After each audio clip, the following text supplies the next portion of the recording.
Hey guys, and welcome back to Planet Cryos. If you just purchased a hard drive, whether it be a mechanical hard drive, a SATA SSD hard drive, or an NvMe hard drive in an enclosure or on the board, and you want to learn how to initialize it so you can use it for the first time, stick around.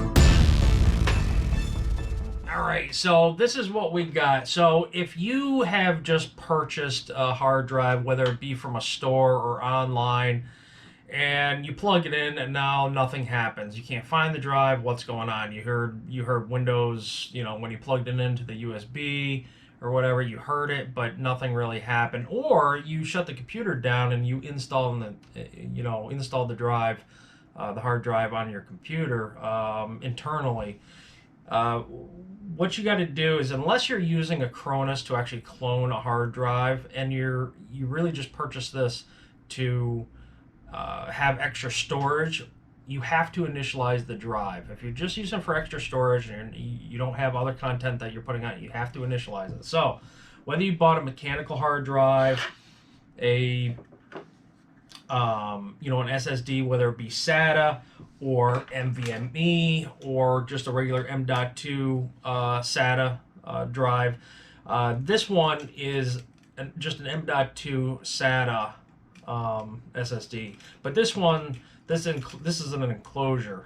But this enclosure has a little, I don't know, I want to call it just a slide button in the back. You kind of depress it just a little bit and you slide it forward and you got your USB. So that's this one. This is good up to about 550 megabytes a second. And this is another enclosure. This one's got an NvMe in it. And that's all you can put in this. A lot of these are only M.2 SATA or M.2 NvMe. So you got to realize what you're buying. So you can get one of these and you can get the cable that goes to from USB Type-C to USB Type-C or to USB Type-A. You can probably get it in another configuration, but those are the most two common now. So this one's got my original hard drive from my original computer build that you can check out if you want to. But this one's good for about 300 megabytes a second. So this one's pretty fast. So what you're going to do, if you get a new drive, and we're going to demonstrate with the SATA SSD, you can pick up this. If you're working with a SATA SSD, you do not need an external power source other than the cable that you can get for about $5-10 off of Amazon or most like Newegg or any place like that. And they're cheap, and of course your hard drive is not that cheap, but you go ahead and you just plug in the connector. The 5 volts that's provided by the USB ports are enough power to power this up. So what you're going to do is you're going to plug this in, and you can hear the audio that the USB was plugged in, or a USB device was plugged in. But if you go to your, down here at the bottom on the taskbar, if you go to your File Explorer and you open it up, bring it over here, and you check it out, well, it's not plugged in. Nothing got plugged in. So, I mean, these are all my hard drives. And but I just plugged this in, but it's not showing up, and you're wondering, well, why not? So what you have to do is, like I said, is you have to initialize it. So you can close this.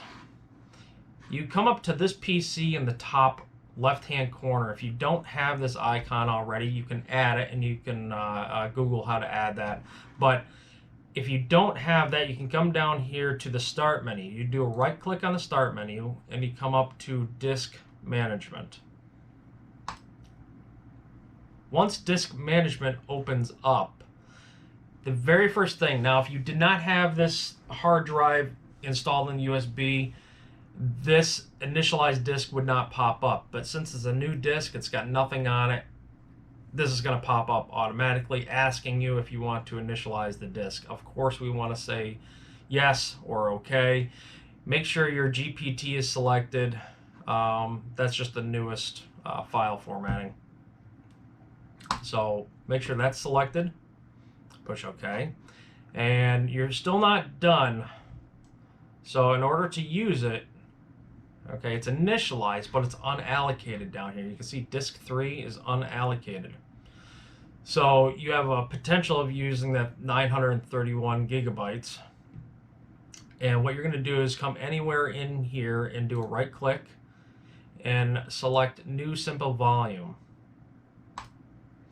This is going to take you to the volume wizard here. And you could just select.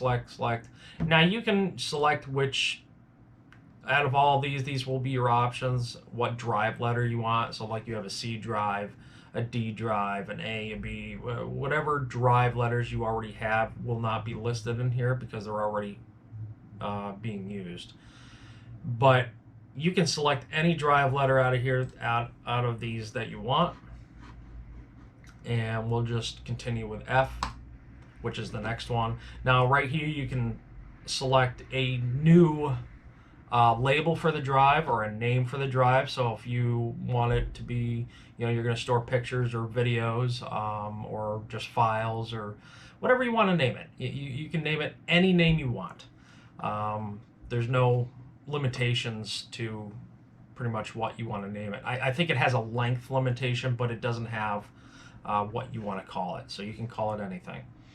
So we'll just leave it blank. Well, it won't be blank. It'll be called New Volume. And I just do the Perform Quick format and select Next, select Finish, and boom, your drive actually automatically opens up in the Windows 10. And you can actually go to this PC, and now we can see that we have our drive letter F available to us to put any kind of content we want in it. You can click on it. You can see it's empty, but it's available to use right now.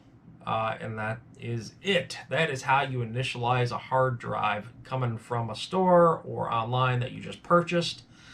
I hope this was a little helpful for anybody that was trying to figure that out. In my previous video, I told you how to wipe out a hard drive or clean a hard drive. And but this would be the first step in getting a hard drive. So maybe this one should have came first, but that's okay. So now you have both of the videos on here. And like I said, I hope you enjoyed the video. Don't forget to like, subscribe, and share this content, and click that like button down at the bottom. And let me know, like I said, if you have any comments. And until next time, take care.